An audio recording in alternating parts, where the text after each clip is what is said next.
Salut, alors aujourd'hui je voulais te parler des questions qui me sont posées régulièrement. Ça a été pourquoi j'ai fait ce choix-là, moi, de construire ma propre CNC plutôt que d'en acheter une directement dans le commerce. Donc la question était pourquoi j'ai imprimé ma propre CNC plutôt que d'en acheter une toute prête dans le commerce. Et cette question elle est très légitime parce que c'est vrai que quand on ne sait pas où on s'en va et qu'on décide de fabriquer notre propre machine, on peut bien avoir la motivation de fabriquer quelque chose de performant et de plus économique. Il faut savoir que on a une grosse probabilité de se tromper. Et donc de se retrouver avec une machine qui non seulement n'atteint pas du tout les performances qu'on souhaiterait avoir, ou alors une machine qui nous a coûté beaucoup plus cher que ce qu'on avait imaginé. La raison pour laquelle moi je suis parti quand même sur ce genre de projet, elle est très simple. La première, c'est que j'avais besoin d'une machine spécifique. J'avais vraiment besoin d'avoir une machine qui faisait une taille précise. Là, dans ce cas-là, c'est une machine qui me permet qui a un espace de travail qui est l'équivalent d'une feuille A4.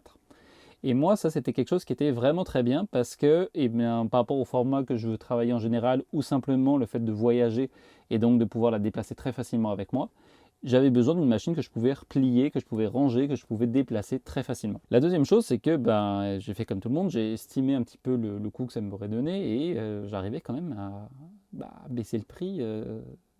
C'était très intéressant. Donc ça, c'est sûr que ça a été ça a été un des facteurs déclencheurs dans ma situation. Mais surtout, et c'est celui-là que je trouve le plus important à partager aujourd'hui, ça a été le développement personnel. Je suis parti du principe que même si finalement mon projet échouait, j'apprenais en même temps. Je découvrais un peu plus ce que c'était qu'une CNC, son fonctionnement, quelles étaient les contraintes, quelles étaient les limites, donc comprendre qu'est-ce que je devrais faire évoluer pour pouvoir avoir une machine qui fonctionne comme il faut. Et je dois te le dire, en réalité, mes machines sont devenues rentables qu'à partir de la troisième version. J'ai deux autres versions avant celle-là qui ont été des échecs complets. Simplement parce qu'elle fonctionnait, sur le papier elle fonctionnait très bien, mais dans la pratique, non. J'avais toujours un problème qui se passait lorsque j'avais un usinage, et là c'est là où on se retrouve quand même face à une réalité. Si on a ce genre d'outils, ce qu'on veut c'est pouvoir s'en servir. Et si quand on s'en sert, il y a toujours un problème et que ça devient plus quelque chose d'amusant à faire, il faut accepter qu'on a échoué. Donc dans mon cas, j'ai continué de persévérer, de corriger la machine jusqu'à arriver à une machine fiable et facile à fabriquer. Je te dirais que dans mon cas, est-ce que ma machine finale m'a coûté moins cher que si je l'avais acheté dans le commerce? Absolument pas.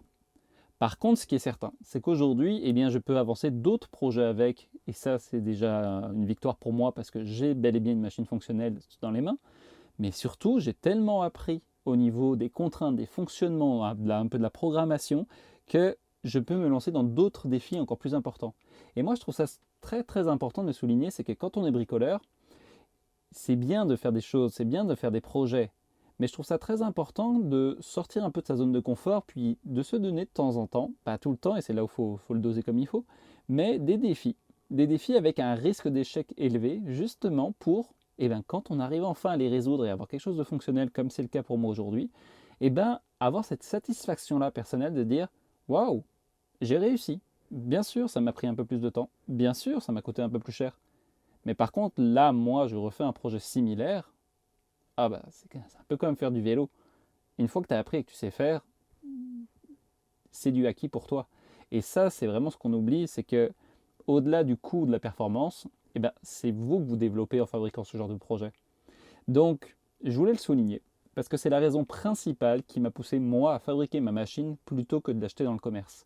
Ensuite, il y en a plein d'autres dont j'ai parlé dans les autres vidéos, que ce soit le fait qu'elle soit plus durable, de pouvoir la réparer, la faire évoluer, mais ça encore, c'est d'autres sujets.